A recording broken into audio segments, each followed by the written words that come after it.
Thank you so much. I think that I'm on. Can you hear me? All right. It's great to be back in Sweden.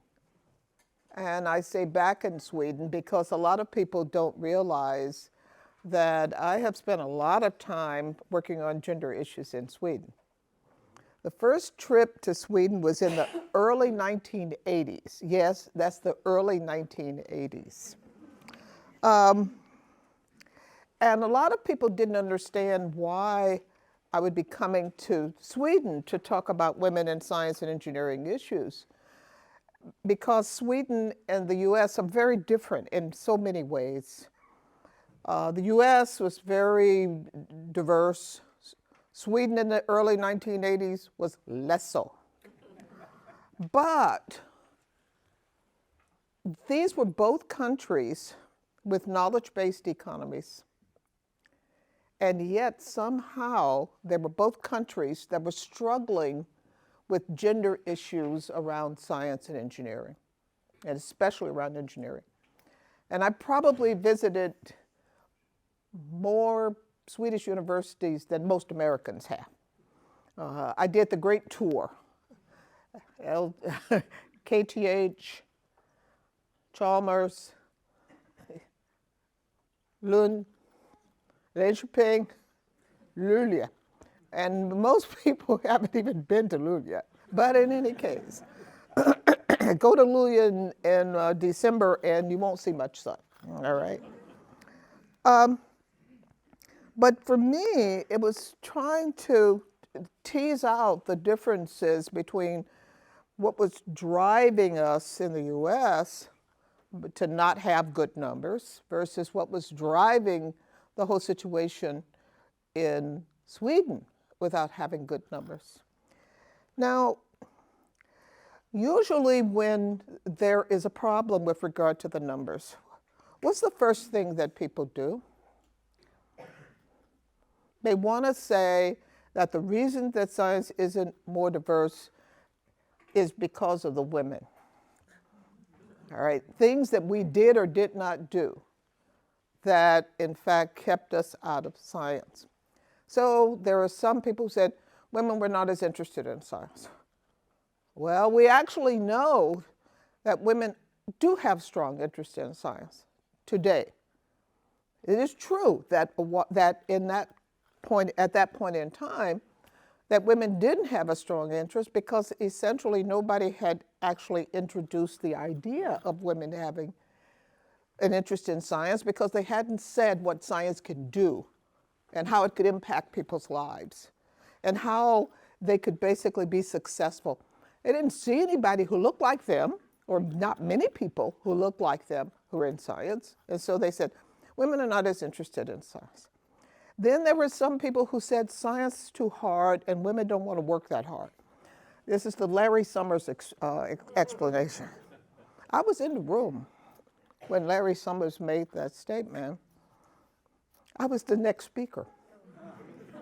And somebody said, well, what did you say? I said, I came to the front of the room and said, what can I say?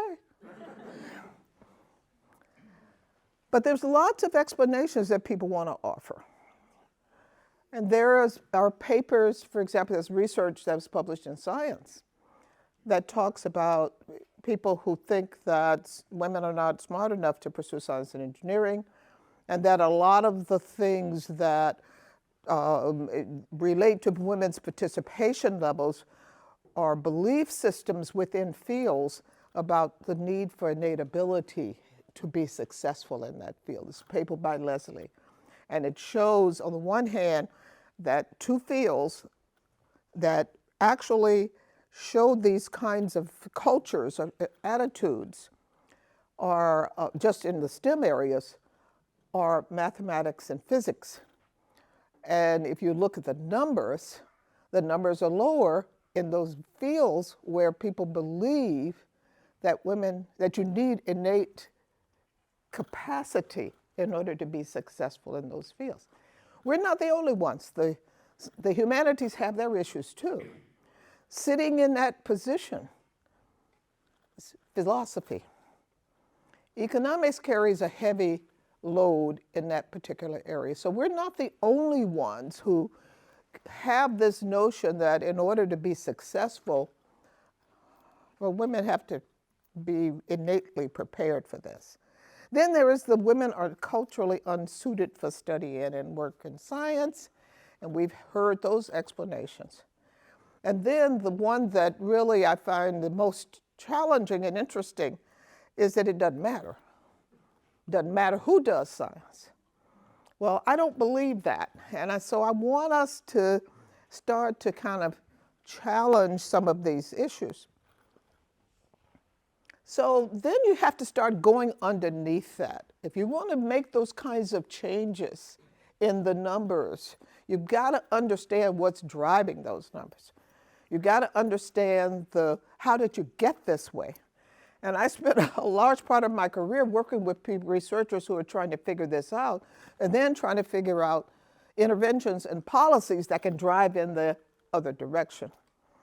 So there is bias against girls and women in schooling, both implicit and explicit. And if you look at many schools, at many cities, for example, they would have like a girls' high school and a boys' high school.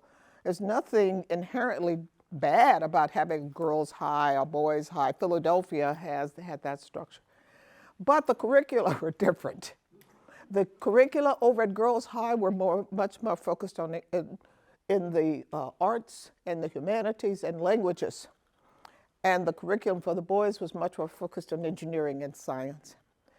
And we found that when we came and looked at Sweden, that essentially people were tracked pretty early, and that the women often would go into the languages track. And if they went into the languages track, even if they became interested in engineering later on, guess what? They couldn't make that jump. And so one of the programs that we were very interested in was a program at Luleå, which was called A Year of Science. And it was the way to take people, women who were coming out, or men, who were coming out of programs, the tracks, the languages tracks, and provide them with the physics and the other kinds of things that they would need in order to be able to go over into the engineering track. Then there's the issue of not being encouraged towards science and engineering. And some of you may wonder how, as a Black woman from Birmingham, Alabama, I became interested in science. I'm a post-Sputnik baby. I'm old. And so when that was launched and everybody started teaching science and engineering and talking about going into these fields, I was sitting there listening to them. And then I found out that I was good at it. This fit with the way my brain was wired. It fit with me. And so, but that is this notion about being encouraged, that isn't always operating. In many households, I heard one mother, don't worry about not being good in mathematics. I'm like, what? And I think that some of you are familiar and you've heard those kinds of things about it's okay not to be good in these fields because I can't even balance a checkbook, kind of an attitude that would basically be forgiving of not taking these courses. And then there's the issue of not having the same opportunity to explore. We saw the research that says that boys and girls get different toys. That the Legos go to the boys, you remember the Lincoln Logs?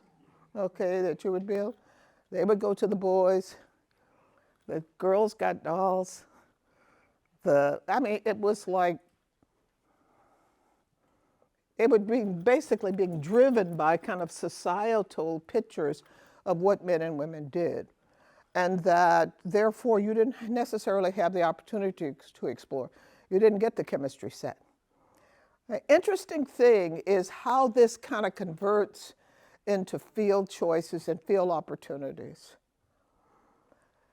When personal computing was actually introduced, okay, in the early to mid 1980s, prior to that time, 1985, 86, women were about 35, 36, 37% of people in computing, getting degrees in computing. And after that time, it went down, down, down, down, down, till it hit, I think, the bottom at about 18. That's one of the few areas where it went up and then it went down. And there were researchers, we were listening to the researchers, there were researchers who said with the intro of personal computing, that families would buy computers for the boys but not for the girls. Or that the time, if it was in the house, it was used mostly by the male children, but not by the female children. So it became this kind of crazy binary of who used the computer. And we're still living with the kind of the results of a lot of this, where women are still only about 22% of those in computing in the US. So it does make a difference. Then there are the barriers. I mean, even if once you get into science, there are barriers that pop up even once you're there, such as not necessarily getting promoted, not necessarily being heard, not necessarily having the opportunity to lead, to shape the direction of the work. So at every level, barriers to success. And then there are even inequities that in science that lead to women's abandonment of the science once they enter. Women in science tend to be, if they are in a relationship, partner or spouse, it tends to be other scientists. That's not necessarily true of the men, but it is true of the women. And so the question then becomes, well, whose career comes first? Spousal hires. I serve on visiting committees at these different universities, and I say, where's your plan for retention? Not your plan for hiring, but where's your plan for retention? And how are you going to make all of this actually work? All right. Now, I will come back to this pyramid here, all right? But if you look at the bottom, this is the way for years, we approached this issue. And that is that we had small intervention programs that oftentimes it was the women who were running these programs on a volunteer basis. They were not being supported by hard dollars. They were things that you did in order to try to fix the problem. But it was really related to fixing the women, the choices that they make to provide more opportunities for them to see role models or things like this. Over time, we've come to understand it's the system that's broken, and that you cannot make the move on the needle unless you address the system. Now, there's an irony in the fact that I was trained as an ecologist, because quite frankly, I think system. And so what I want to see is, how do these pieces actually work when they work well, when they work the way they were intended? When they work the way they were intended, they tend to be exclusionary. So that is how, over time, I started moving into thinking much more about systems. All right? So the question is, was there something about the science, the way it worked, or the way we claim it worked?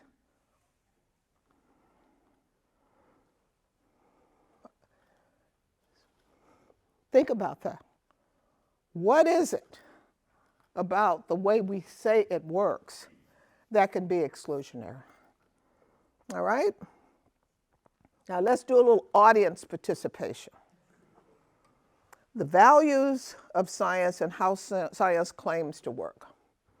Okay, so you see the ones up here. How many of you have heard of science as being described as objective? All right.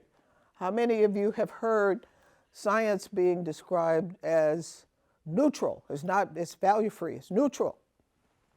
Okay. How many of you have heard science being described as collegial?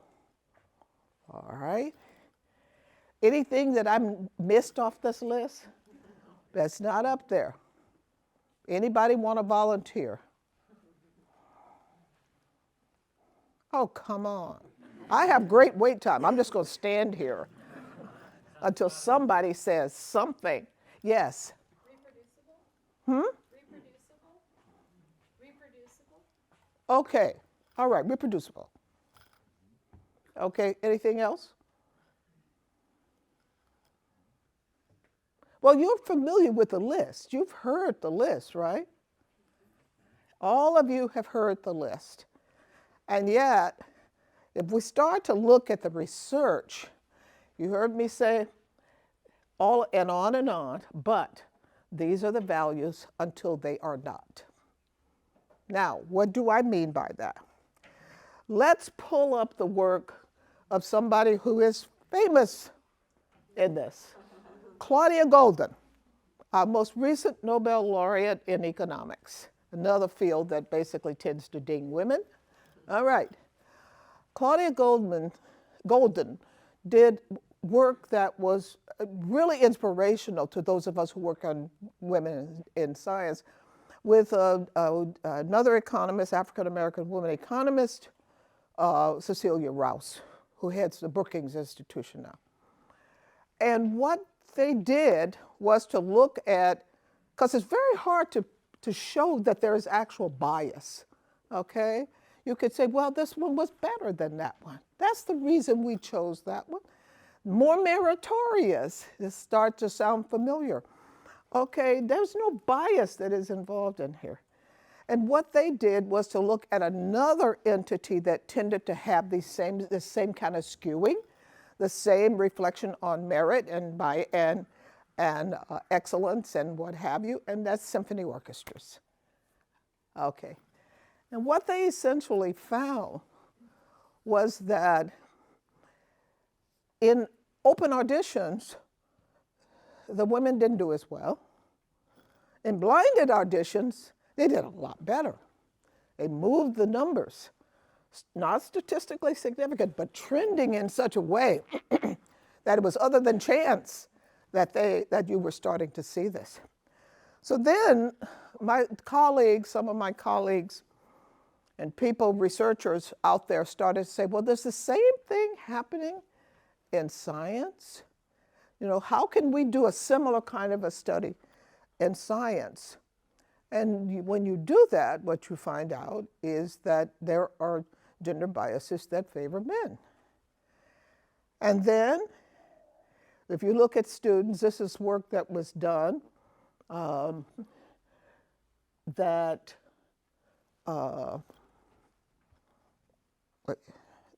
the earlier work was about students. You take the same CV of somebody who's recently graduated from college, you make this up, same CV, somebody who's looking for a lab assistant's role, it's a lab assistant's position. And you have, everything is the same except the name. Guess who gets offered more money, who is seen as with better potential for mentoring, a safer bet for producing? I could go on. I won't. You know the end of this story.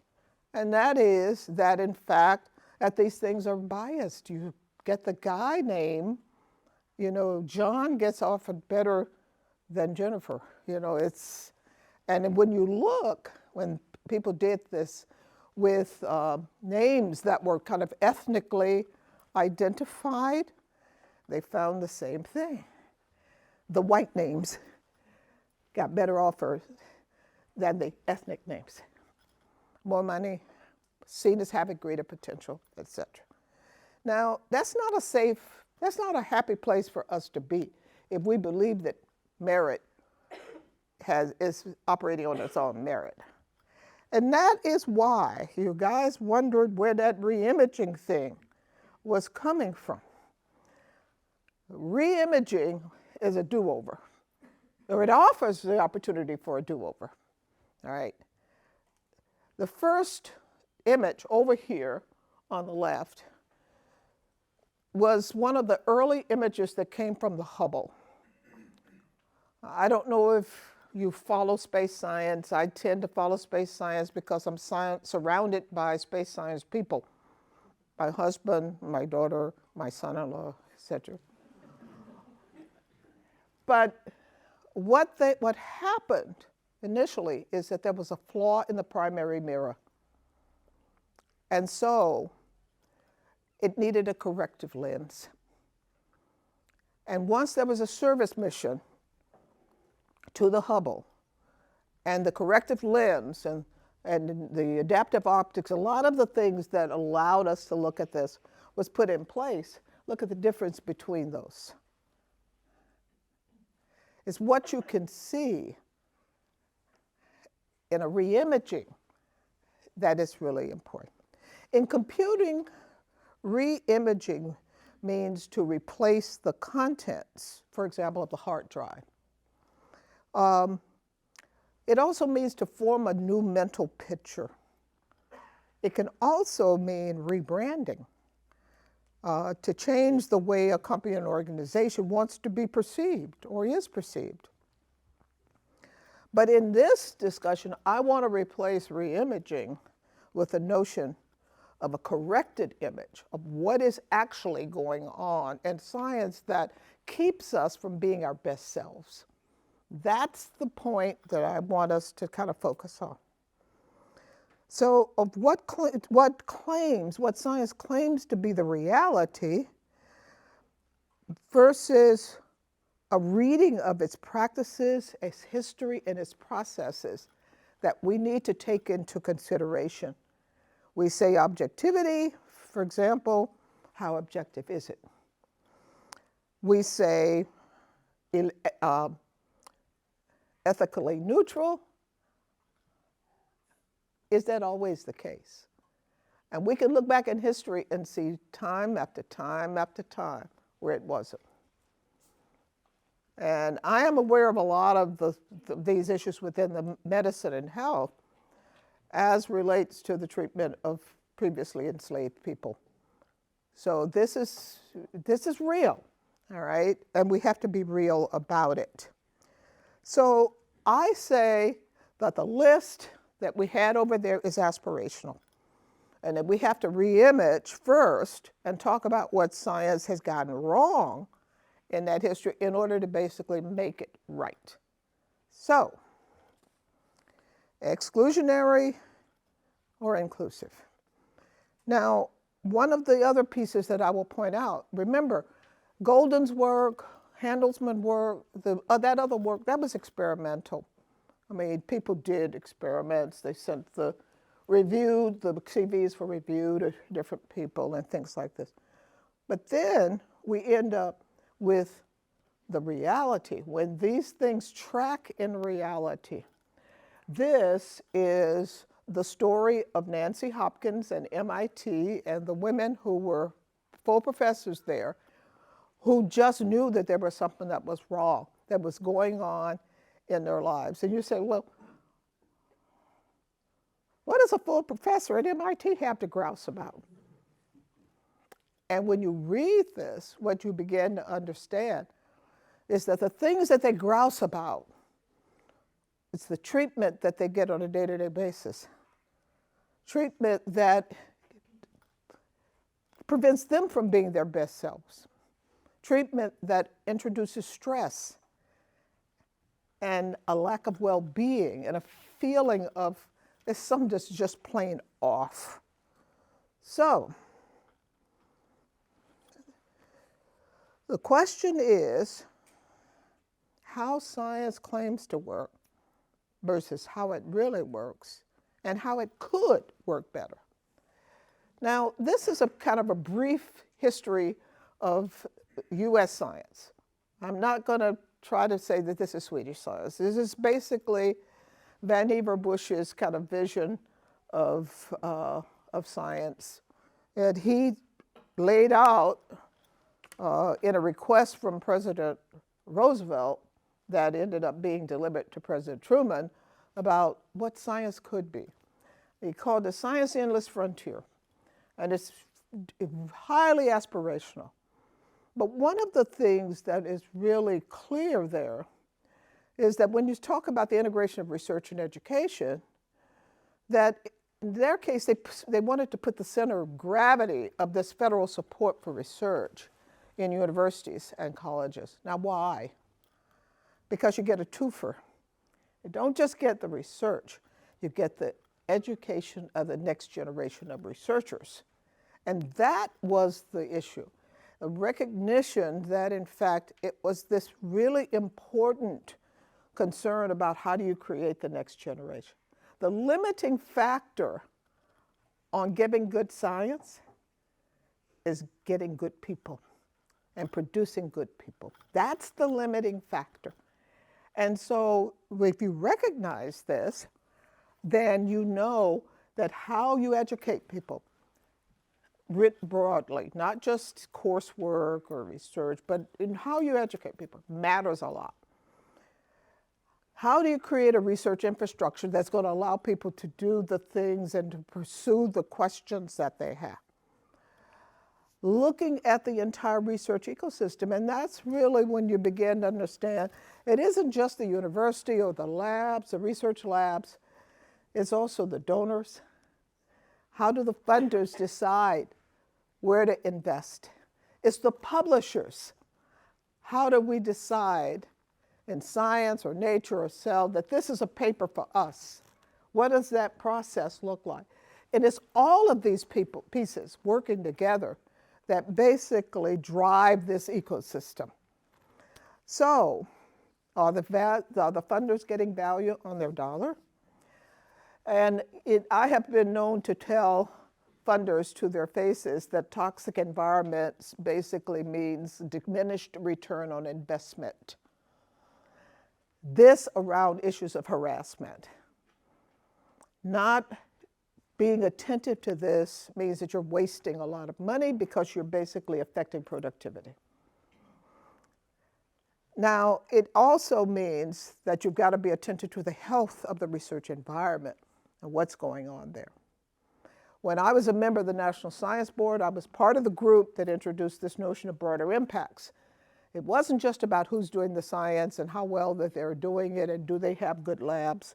It's also about whether or not there is an impact beyond just those 4 papers.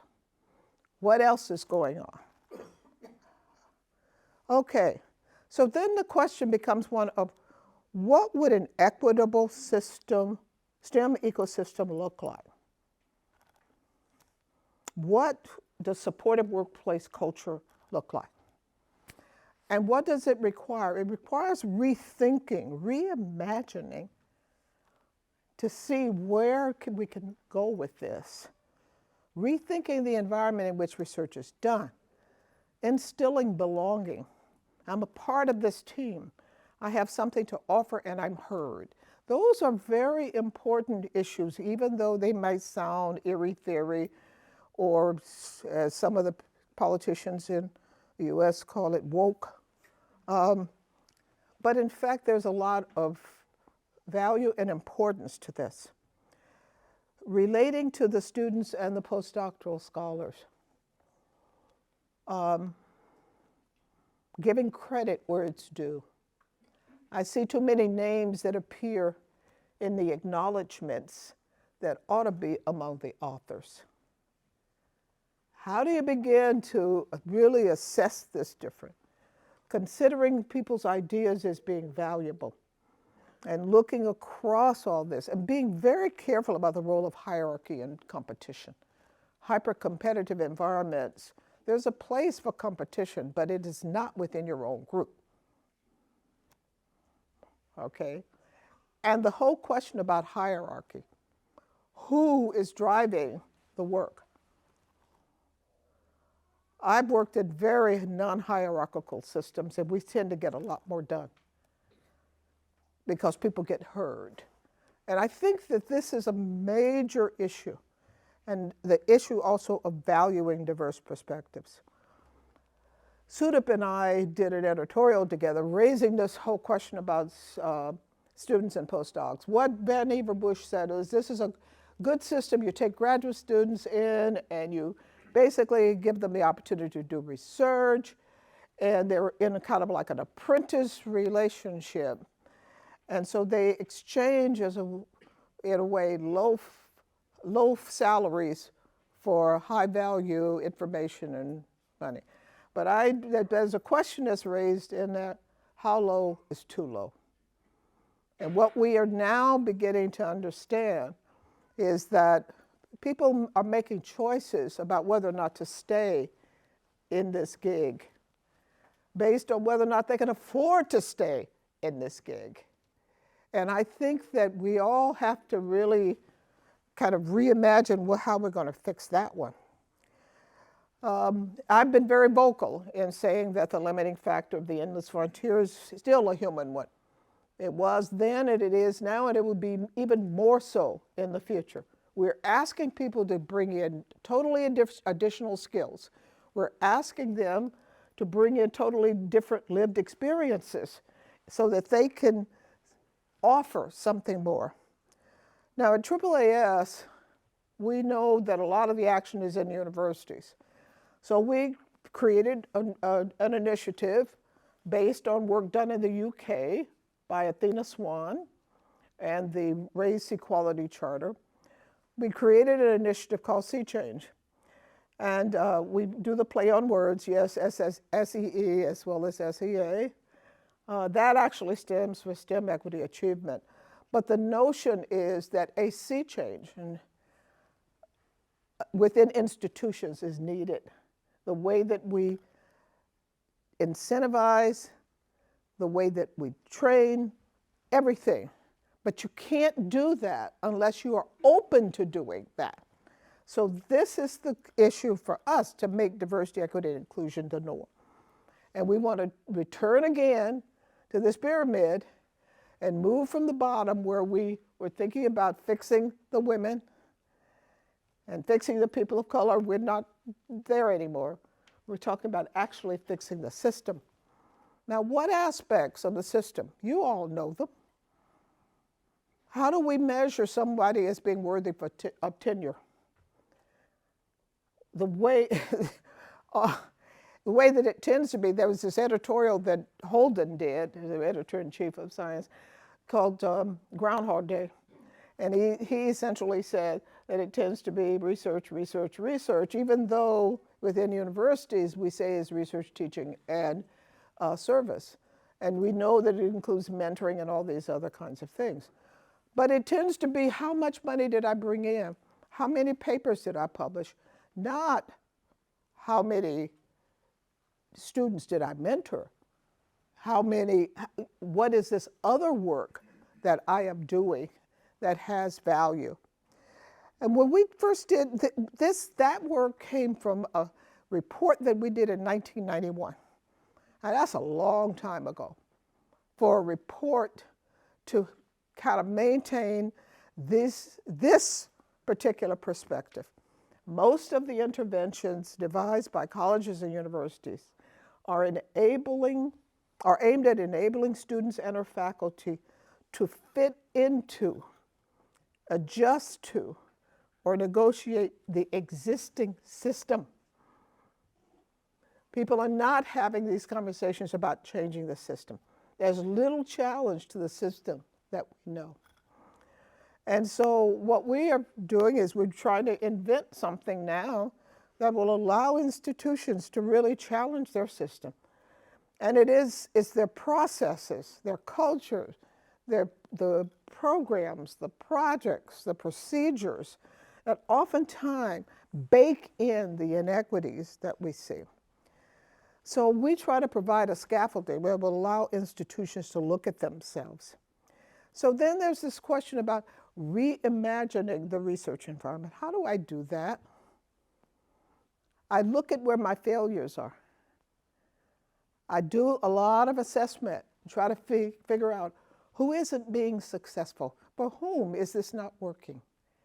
And then to try to understand why.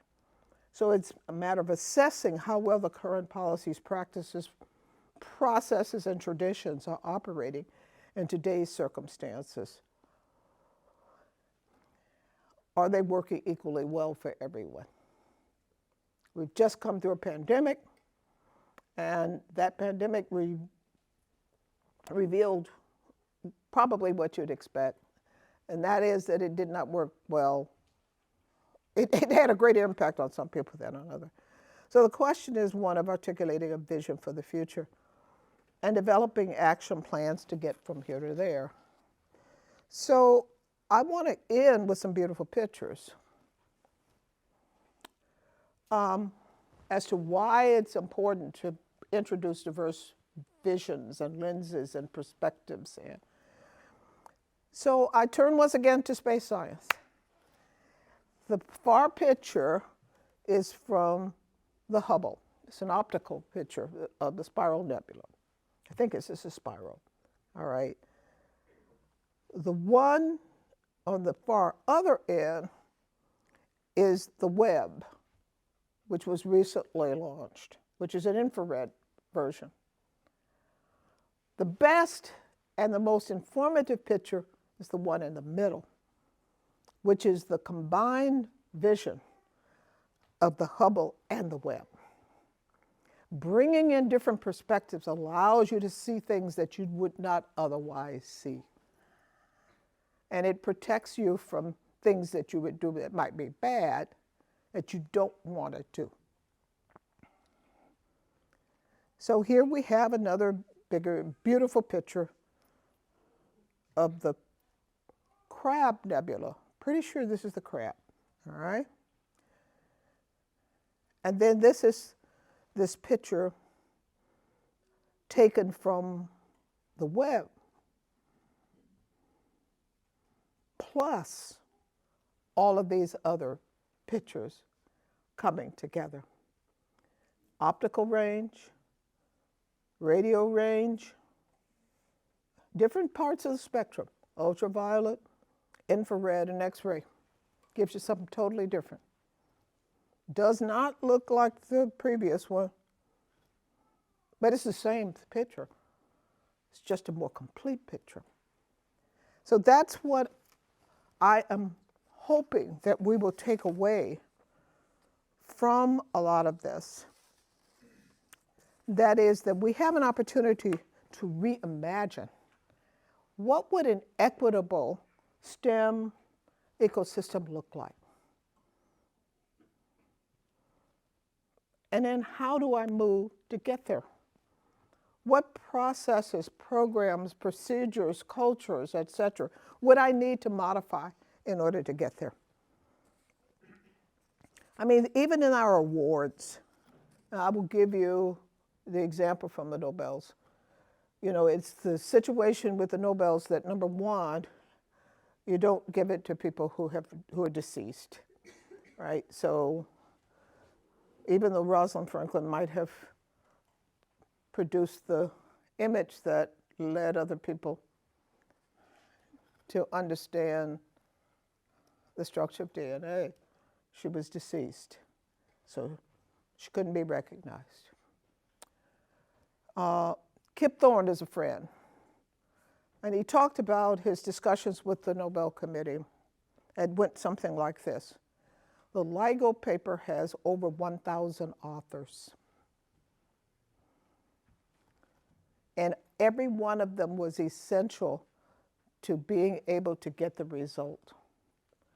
If the Peace Prize allows teams to be recognized, why doesn't the Physics Prize?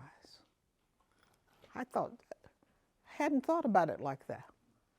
Hadn't just really thought about it like that. But it's something that looking to see who gets brought in and who gets omitted. And then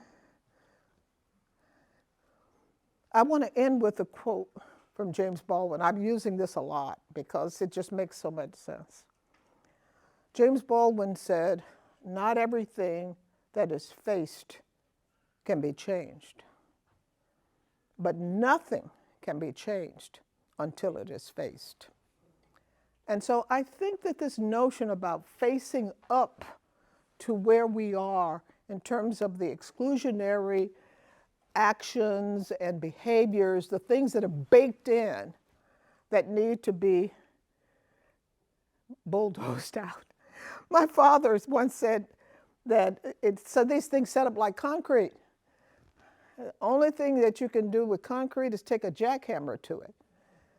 And when you start to have these conversations inside of universities, oftentimes you feel like you need a jackhammer.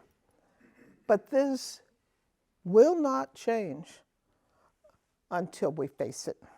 So thank you.